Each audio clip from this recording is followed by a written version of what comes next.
পরীক্ষায় প্রশ্ন দিয়েছে, বলেছে কমপ্লেক্স করো, মাথায় কোনো বুদ্ধি নেই, কোনো কিছু কাজ করছে না, সবাই শুনছো কি বলছি, কোনো কিছু কাজ করছে না, তখন তোমাকে সাহায্য করবো হয়ে নি।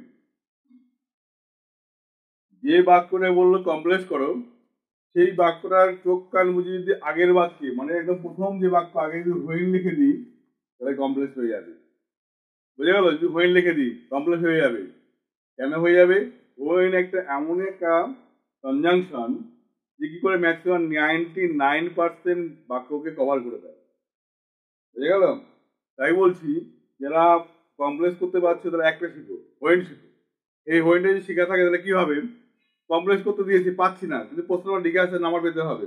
হ্যাঁ, চোখ কান বুঝে আগে বাক্যে প্রথম বাক্যের আগে হোয়েন লিখে দাও, দুই বাক্যের মাঝখানে কমা দিয়ে দাও, জয়েনিং হয়ে যাবে, কমপ্লেক্স হয়ে যাবে, চাপ থাকবে না। বুঝে গেল? এই নিয়মটা 99% বাক্যের ক্ষেত্রে অ্যাপ্লাই যোগ্য। ওকে, তাহলে হোয়েনের ব্যবহার কি করবো? আর যদি আমার নিয়ম মাফিক ঠিক তাহলে দেখো, হোয়েন আগে লিখবো, তারপরে লিখবো আগে ঘটা বাক্য, যে বাক্যটার কাজ আগে ঘটে যাবে সেই বাক্যটা আগে লিখবো, তারপরে প্লাস দিয়ে প্লাস তো আমরা বসা বানানোর সঙ্গে কমা চিহ্ন ব্যবহার করবো, তারপরে যে বাক্যটা পরে ঘটা উচিত সেই বাক্যটা লিখে দেবো। ব্যাস, গঠন দিয়ে গেছে, বাক্যটাকে উল্টে দাও। কি করবেন?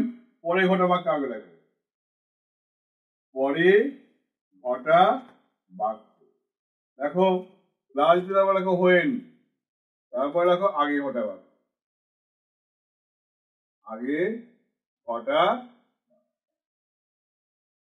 দেখো সহজে কাজটা কিন্তু তোমার হয়ে যাবে। কিরকম তুমি দেখো,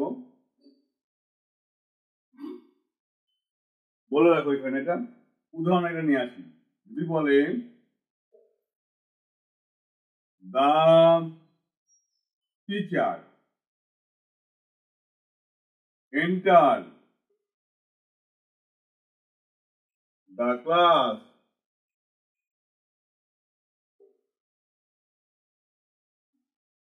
the student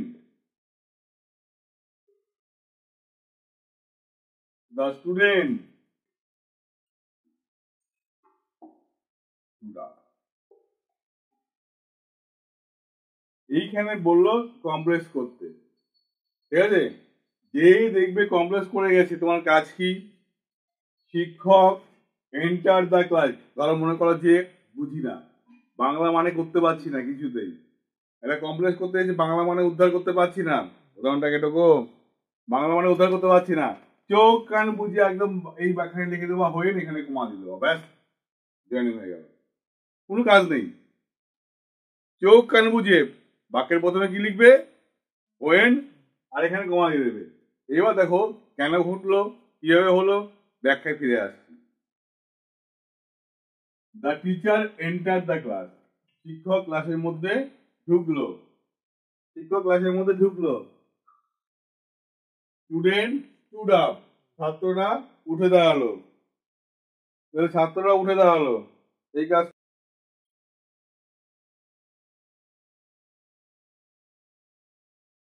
ছাত্ররা উঠে দাঁড়ালো। তাহলে প্রশ্ন এই জায়গাটায় যে ছাত্ররা উঠে দাঁড়ালো, তো কোন কাজটা আগে হবে? আগে শিক্ষক আসবে না আগে ছাত্ররা উঠে দাঁড়াবে? কোনটা?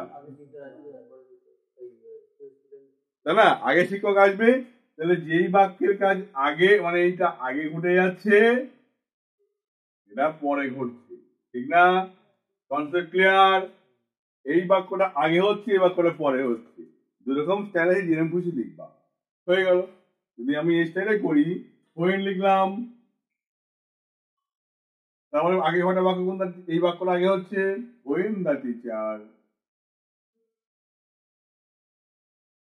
Enter the class,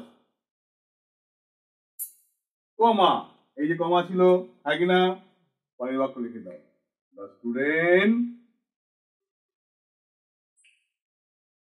stood up, হয়ে গেল।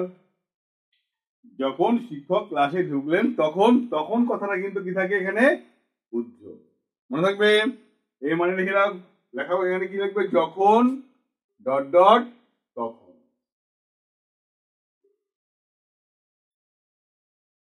তাহলে শিক্ষক যখন ক্লাসে ঢুকলো তখন ছাত্ররা উঠে দাঁড়ালো, একটা মানে কিন্তু কমা কিন্তু না মানে তখনের মানে প্রকাশ করছে, ক্লিয়ার কি বললাম?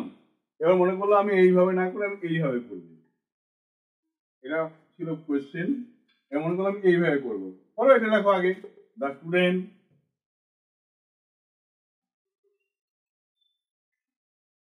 stood up when, যখন, the teacher entered the class, the teacher entered the class, ঠিক না? হ্যাঁ, ছাত্ররা উঠে দাঁড়ালো যখন শিক্ষক ক্লাসে ঢুকবে।